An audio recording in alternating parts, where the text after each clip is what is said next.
Alléluia, alléluia, alléluia.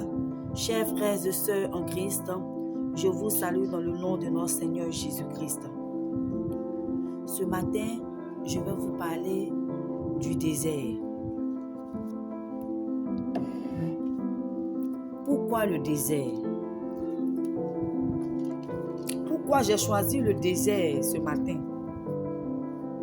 Le thème d'aujourd'hui, c'est comment est-ce que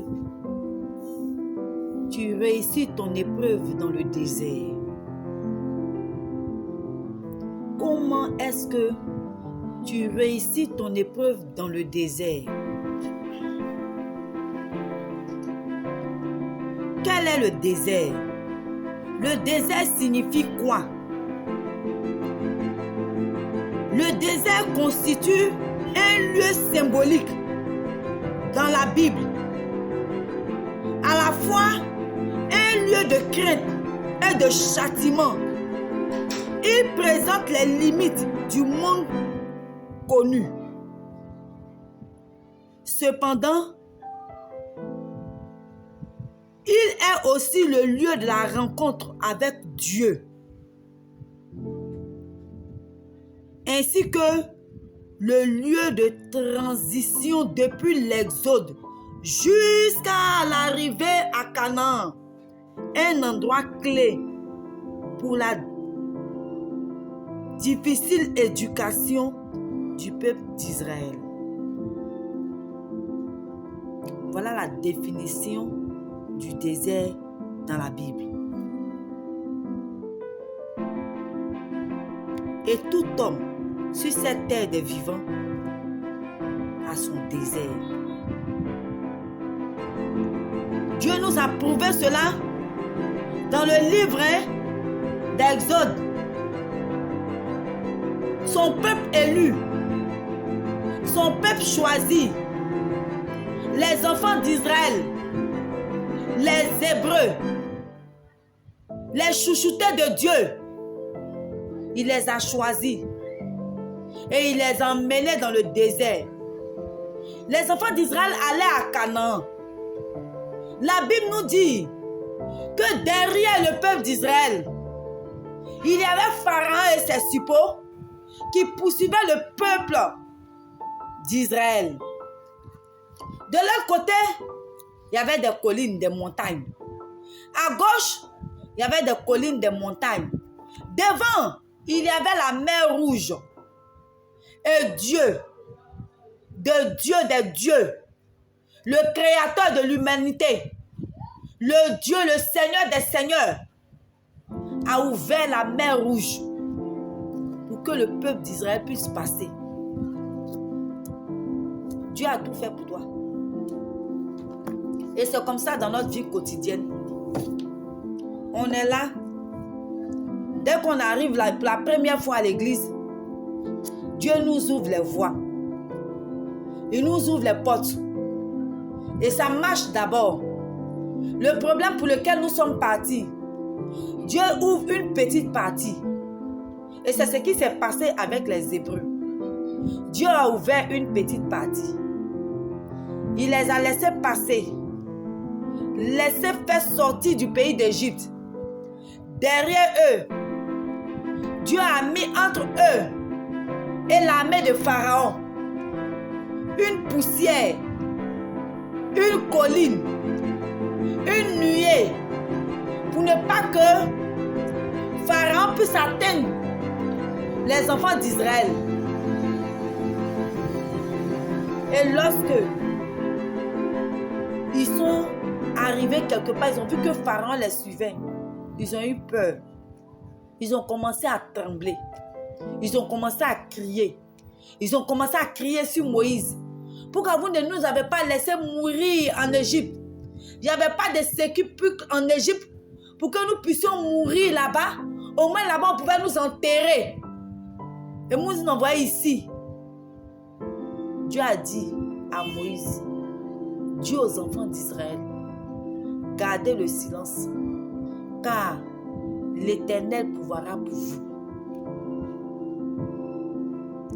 C'est à partir de là que Dieu va commencer à tester le peuple d'Israël par leur murmure, parce qu'ils n'ont pas eu confiance en Dieu. Mais Dieu a ouvert la mer rouge. À cause de leur murmure là, Dieu pouvait les laisser mourir là. Mais Dieu a eu compassion. Il a dit à Moïse d'étendre le bateau. Ils ont traversé la mer. Dieu t'a vu et tu as vu l'Éternel à l'œuvre. Ils ont vu l'Éternel à l'œuvre. À gauche, à droite, la mer s'est divisée en deux, comme une muraille. Les baleines de l'autre côté, les requins, les poissons de l'autre côté, de gauche à droite. Et ils sont passés à sec. Ils ont traversé la mer Rouge. Dieu a fondu la mer. Ce premier miracle que Dieu a opéré, d'abord, devait interpeller le peuple d'Israël. Et c'est ce qui nous arrive dans la vie. Ils ont traversé la mer Rouge. Ils sont traversés, tous sont traversés. Lorsque Pharaon et son armée voulaient traverser, Dieu les a laissés arriver au milieu. Et puis il a refermé l'eau. Il a refermé la mer. Il a refermé aussi toute l'armée de Pharaon. Lui, son armée, tout le monde est mort dans cette eau, la mer Rouge. Et les enfants d'Israël ont commencé à chanter des cantiques. Ils étaient heureux. Ils étaient contents. Mais là, Dieu a vu leur murmure. Il a vu que ce peuple-là, je dois les redresser. Je dois les redresser. Je dois les corriger. Il faut que ce peuple-là soit un peuple parfait, digne de mon nom. Un peuple qui est sans crainte. Un peuple qui ne murmure pas. Un peuple qui est saint. Un peuple qui est parfait. Donc, je dois mettre ce peuple-là à l'épreuve. Et cette épreuve-là durait pour 40 jours seulement. 40 jours. Cette épreuve-là durait pour 40 jours. Mais qu'est-ce que le peuple d'Israël a fait? Le peuple d'Israël n'a fait que pécher dans le désert pour les 40 jours qu'ils sont allés passer. Ils ont fait 40 années. Ils ont murmuré. Ils ont pleuré de faim. Ils ont pleuré d'eau. Ils ont pleuré d'habits. Ils ont pleuré de vêtements. Ils ont pleuré même d'avoir un Dieu qui peut voir et l'adorer. Ils ont fait un veau d'or. Et ils ont appelé le veau d'or là Dieu. C'est toi qui nous as fait sortir du pays d'Égypte. Regardez cette abomination. Regardez cette incrédulité. Regardez cette irresponsabilité. Regardez cette méchanceté que ce peuple avait envers le Créateur, envers l'Éternel, celui qui les avait sortis du pays d'Égypte. Et ce peuple-là fut rebelle à la parole de Dieu. Pendant 40 années, ils ont tourné en rond dans le désert. Ils ont tourné en rond dans le désert pendant 40 ans. Jusqu'à ce que ils ont même fait de telle sorte que Moïse n'a même pas pu voir la terre promise. Il n'est pas rentré à la terre promise. Il n'est pas rentré dans la terre promise. Mais Moïse a vu la terre promise de loin, mais n'a pas pu rentrer à cause de l'incrédulité, à cause de la méchanceté, à cause de l'impatience du peuple d'Israël. Moïse n'a pas pu rentrer dans le pays où coule le lait et le miel. Mais Dieu les a mis à l'épreuve pendant 40 ans. Le peuple d'Israël n'a pas pu, ils ont échoué. Et tous sont morts dans le désert. Tous ceux qui sont quittés en Égypte, excepté Josué et Caleb. Tout le reste là sont morts en Égypte, dans le désert. Qui sont sortis du pays d'Égypte sont morts dans le désert. Et c'est leurs enfants et leurs petits-enfants qui vont passer le Jourdain. qui vont rentrer, traverser le Jourdain par l'intermédiaire de Josué. Est-ce que vous voyez ce que on fait? Et on dit, je suis venu dans cette église, je ne comprends plus rien, je ne comprends plus ma vie. Depuis je suis allé dans l'église là, au début ça allait, maintenant ça ne va plus, je ne comprends plus rien.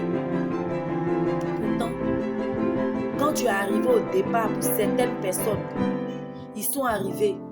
Pourquoi tu es resté dans cette église? Tu es rentré dans cette église, peut-être tu es venu dans cette église, peut-être parce que tu étais malade. Et quand tu es arrivé dans cette église, Dieu t'a accordé la guérison. Et après cette guérison, tu étais tellement content. Tu dis, je vais rester dans cette église. Maintenant, là, je vais rester. Et je vais prier l'Éternel, notre Dieu. Et tu pries. Et Dieu te met à l'épreuve. De toute façon, mon enfant, là, il est venu ou bien elle est venue dans cette église. Et elle a prié, elle a eu confiance en moi. Elle a eu foi en moi. Elle avait du zèle. Il avait du zèle. Il m'a prié. Il a eu confiance en moi. Et je l'ai guéri. Est-ce que, si je le mets à l'épreuve, est-ce qu'il va toujours continuer de rester? Ou bien je repartir de là où il est quitté? Voilà le danger de ce qu'on ne comprend pas dans la vie spirituelle.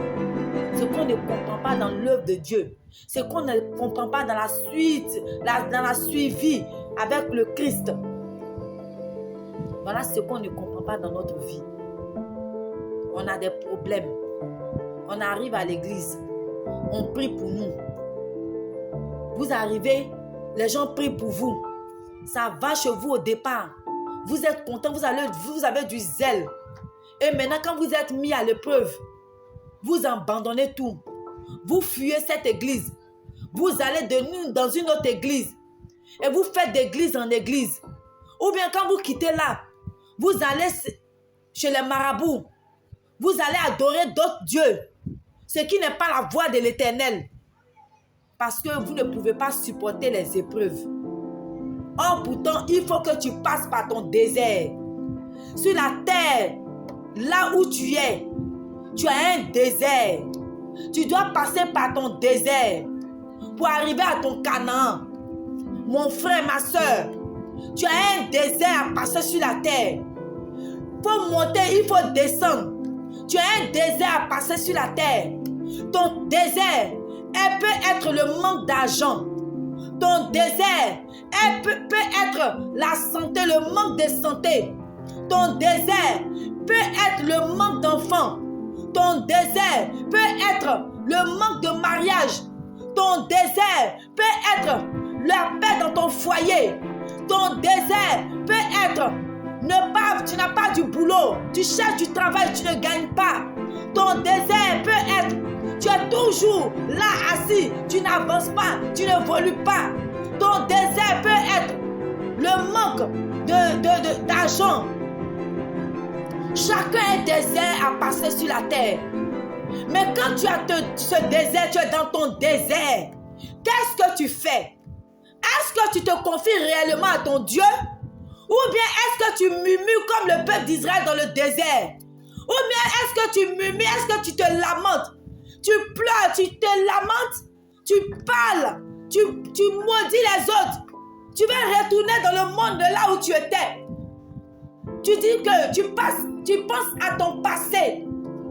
Oui, avant là, quand j'étais dans le monde là, j'étais ceci, j'avais cela. J'étais bien belle, j'étais bien beau, j'avais une voiture, j'avais une moto, j'avais une villa, j'avais des femmes, j'avais des enfants, les gens m'appréciaient, les gens me regardaient. Étant dans ton désert, tu penses à ton passé. Comme autrefois le peuple d'Israël a crié à Moïse, il n'y a pas de sépulcre en Égypte. Retournons en Égypte. Au moins si on retourne en Égypte, il y a la nourriture là-bas. On va manger là-bas. Et c'est ce que tu fais lorsque tu es dans tes difficultés. Lorsque tu es dans le désert, tu passes à ton passé. Or pourtant on dit le passé là, il ne reviendra plus. Le passé là, il est passé. Une fois que quelque chose est passé, regarde en avant et va toujours devant. Donc mon frère, ma soeur, aujourd'hui je t'interpelle. Quand tu as un désert à passer, il faut vivre ton désert.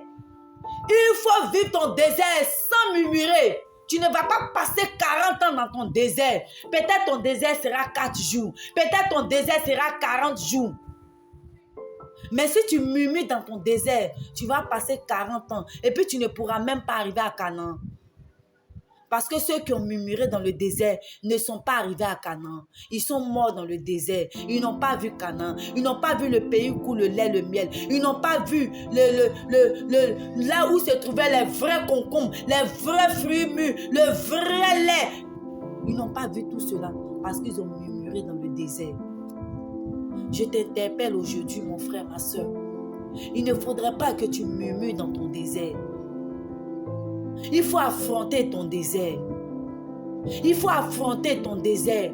Et il faut prier lorsque tu es dans ton désert. Il faut invoquer l'Éternel Dieu. Il faut invoquer ton Sauveur. Il faut invoquer l'Éternel des armées. Il faut mettre toujours Jésus-Christ devant ton désert. Pour que tu ne passes pas plusieurs années dans ton désert. Pour que tu ne passes pas plusieurs années dans ton désert. Lorsque tu es dans ton désert, dis-toi que tu seras sauvé. Parce qu'un homme que Dieu a établi sur la terre, forcément a un désert. Notre Sauveur Jésus-Christ a eu un désert. Lorsqu'il devait commencer sa mission, il a été transporté par le Saint-Esprit. Et lorsqu'il a été transporté, Satan l'a tenté dans le désert.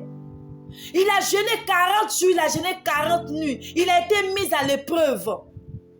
Notre Seigneur Jésus-Christ, le Fils de Dieu, du Très-Haut, est descendu sur cette terre en tant qu'un homme humain, en tant qu'un homme comme toi et moi. Le sang coulait dans ses veines comme toi et moi. Il a été tenté dans le désert. Et toi, tu ne peux pas être mis à l'épreuve dans le désert. Chacun a son désert à passer. Il faut comprendre que tu as de passage sur la terre. Il faut comprendre que tu as de passage et tu es voyageur sur la terre. Tu es un étranger sur cette terre-là. Cette terre-là ne t'appartient pas, elle passera. Cette terre-là passera. Mais ce qui ne passe pas, c'est la parole vivante de Dieu qui ne passe pas. Donc il faut mettre la parole de Dieu en pratique pour que tu sois sauvé. Mets la parole de Dieu en pratique pour que tu sois sauvé sur la terre. Il ne suffit pas de chercher les biens matériels. Il ne suffit pas de courir derrière ton travail. Oui, c'est vrai, il faut travailler. Mais il faut savoir que lorsque tu as un désert, il faut invoquer l'Éternel notre Dieu. Il faut te confier à l'Éternel des armées. Il faut te confier à Jésus-Christ de Nazareth lorsque tu es dans ton désert. Et toi, quand tu es dans ton désert, tu murmures. Lorsque tu es dans ton désert, tu penses à ton passé. Tu penses à ce que tu avais. Et si tu ne fais pas attention, tu vas te faire créer un veau d'or. Et là, l'Éternel va te frapper.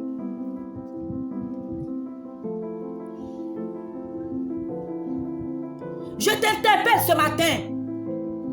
Mon frère, ma soeur, qui pense que Dieu ne te voit pas. Dieu ne voit pas tes problèmes. Et toi, tu es là. Tu ne passes à ton temps qu'à murmurer, à pleurnicher, à te plaindre, à te lamenter, à regarder pour les autres, à convoiter pour les autres. Pourtant, Dieu veut que tu passes 40 jours seulement dans le désert. Dieu veut que tu passes seulement que 4 jours dans le désert. Et toi, tu passes ton temps à murmurer. Tu passes ton temps à te lamenter. Tu passes ton temps à pleurer, à te courber dans ta chambre. Lorsque tu es dans ton désert, ouvre la Bible et cherche la face de Dieu. Cherche la face de celui qui t'a créé. Cherche la face de celui qui t'a envoyé sur la terre des vivants. Tu n'es pas n'importe qui. Tu es une étoile que Dieu a envoyée sur la terre des vivants. Tu es un choisi que Dieu a envoyé sur la terre des vivants. Et toi, tu te lamentes. Toi qui es un Dieu. Toi qui es un sauveur. Toi qui es un créateur. Tu es là, tu te lamentes. Tu pleures. Pendant que Dieu t'attend. Pendant que Jésus-Christ est à la porte. Pendant que Jésus-Christ est en train de frapper à ta porte. Et il attend que tu lui ouvres ton cœur. Pour qu'il puisse te pénétrer. Et qu'il puisse te réussir, te bénir. Et toi, tu te lamentes. Parce que tu ne veux pas chercher la face de l'Éternel. Tu veux que l'argent quitte des cieux pour tomber sur toi. Tu veux que le mariage quitte des cieux pour tomber sur toi. Tu veux que le travail quitte des cieux pour tomber sur toi. Pourtant, la solution se trouve à côté de toi. La solution est à ta porte, elle est à côté de toi. Et toi, tu vas vagabonder tes idées ailleurs. Tu envoies tes idées très loin. Je vais te poser une seule question, mon frère, ma soeur. Pendant tout ce temps que tu es dans ton désert et que tu n'as pas passé ton temps à chercher Dieu, tu n'as pas passé ton temps à chercher la face de l'Éternel dans la Bible, tu as passé ton temps à réfléchir comment je vais faire pour manger demain. Comment je vais faire pour que mon demain soit bien? Comment je vais faire pour faire ceci, cela? Tu as commencé à te lamenter. Tu as toi-même tes propres problèmes. Tes propres pensées ont résolu quel problème? Tu es malade d'une maladie incurable depuis des années. Au lieu de chercher la face de Dieu, tu as commencé à te lamenter. Est-ce que tu as pensé à Dieu? Est-ce que tu as pensé qu'il y a un Dieu créateur qui peut te sauver? Tu cherches du boulot depuis des années. Tu as eu le diplôme depuis des années. Est-ce que tu as pensé qu'il y a un Dieu qui peut te donner rapidement le travail? Mais toi, tu as passé ton temps à murmurer. Avant, quand j'étais dans l'autre travail, là, j'étais bien. Avant, quand j'étais ici, j'étais bien. Avant, mon avant était plus mieux. Mon avant, j'ai envie de retourner dans ma vie d'avant. Lorsque j'étais avec tel gars, là, j'étais bien là-bas. Mais celui-là, il me fait souffrir. Il n'a pas l'argent. Il n'a rien. Tu ne veux pas attendre. Toi, tu veux ce qui est prêt pour manger. Ton gars que tu as laissé depuis des années, qui te comblait de biens, qui te comblait de trésors. Parce que Dieu t'a envoyé quelqu'un. Parce que Dieu t'a envoyé quelqu'un aujourd'hui. Il te dit, ma fille, patiente. Ce type-là, je vais le bénir plus tard. Mais il faut que tu sois patiente. Mais toi, ça ne te plaît pas. Tu veux retourner à ton ancienne vie. Tu veux retourner à ta vie où, là, tu ne voyais plus la personne. Quand il vient, il te donne l'argent, mais tu ne le vois plus. Ou bien quand il vient, il te maltraite. Ou bien quand il vient, il y a des choses qui sont contre la volonté de Dieu qui te fait. Mais toi, parce qu'il te donne l'argent, ça te plaisait. Et tu veux retourner dans ton ancienne vie de fornication, ton ancienne vie de prostitution, ton ancienne vie de voleur, de voleuse. Et toi, c'est ce qui t'importe. La vie que tu mènes là, tu dis c'est trop long d'attendre 40 jours. Et tu vas te lamenter, tu vas passer ton temps à te lamenter. Et tu vas passer 40 ans dans le désert. Tu vas passer même 40 ans et même peut-être même quand tu ne vas même pas atteindre même les 40 ans, tu vas mourir. Et tu n'as même pas goûté le pays, là où se trouve le lait et le miel que Dieu a promis aux enfants d'Israël de donner. Dieu t'a promis quelque chose, mon frère, ma soeur. Dieu t'a promis. Et Dieu a un plan pour toi. Dieu a une bonne destinée pour toi. Seulement qu'il faut comprendre à Dieu. Il faut comprendre à le chercher. Il faut commencer à le chercher. Et tu vas le trouver. Et lorsque tu vas le trouver, il va te montrer le chemin. Jésus-Christ t'a dit déjà que je suis le chemin, je suis la vie, je suis la vérité et je suis la vie éternelle. Toute personne qui veut aller au Père passe par moi. C'est-à-dire que toutes choses que tu vas demander au Père, dis dans le nom de notre Seigneur Jésus-Christ, parce que c'est le seul médiateur. Il n'y a pas un autre chemin à part le chemin de Jésus-Christ qui mène au ciel. Dis-toi que tu as tout ce que tu veux et tu n'as pas la paix. Tu n'es pas tranquille. Tu n'as pas la paix du cœur. Est-ce que tu trouves normal? Jésus-Christ t'appelle. Il est à ta porte et il t'attend tous les jours. Commence à reconnaître que tu as péché devant l'Éternel. Et que lorsque tu étais dans ton désert, tu as passé ton temps à murmurer. Il faut commencer à te repentir, toi qui es dans le désert, qui a commencé à murmurer. Ou bien toi qui étais dans ton désert, qui avait murmuré. Ou bien toi que ton désert n'a pas encore commencé. Ne tombe pas dans les murmures, car c'est comme ça on fait vos pères. Car c'est comme ça on fait les enfants d'Israël dans le désert. Et tous sont restés, excepté Moïse et Caleb, Josué et Caleb. Donc, ce matin, mes chers frères et sœurs en Christ, si vous entendez ce message, revenez au Seigneur. Revenez à notre Seigneur Jésus-Christ. Apprenons à reconnaître notre désert et à affranchir notre désert. Apprenons, parce que tout notre passage sur la terre a un désert. Mais affranchis ton désert et prie sérieusement l'Éternel pour ne pas que ton désert dure, pour que tu puisses traverser ton désert et aller à Canaan. Regardez les nouveaux venus. Lorsqu'ils arrivent dans une église, ils ont du zèle pour l'Éternel. Ils ont du zèle pour Dieu. Et en général, ils réussissent même avant même tous ceux qu'ils ont trouvés dans l'église. Parce qu'ils sont dévoués. Ils sont dévoués pour l'œuvre de Dieu. Ils n'ont pas le temps de rentrer dans les critiques. Mais gare à quelqu'un qui rentrera dans les critiques. Il tombe. Ne croyez-vous pas que ceux-là, ils n'ont pas leur désert? Ils ont leur désert. Mais une fois qu'ils arrivent à traverser ce désert-là, ils avancent. Changez de caractère et de comportement envers l'Éternel. Et vous serez sauvés. On va s'arrêter là pour aujourd'hui. Et que Dieu vous bénisse. Je vais vous faire une prière. Une prière pour ceux qui sont dans des problèmes et qui sont en train de traverser leur désert, qui n'arrivent pas à se retrouver. Et je vais prier pour eux, pour que Dieu puisse les sauver. Éternel mon Dieu, éternel mon roi, éternel mon Seigneur, mon Sauveur, gloire est ton nom. Je te prie ce matin, ô Éternel, pour mon frère, ma soeur, ce matin, Seigneur éternel, qui t'écoute,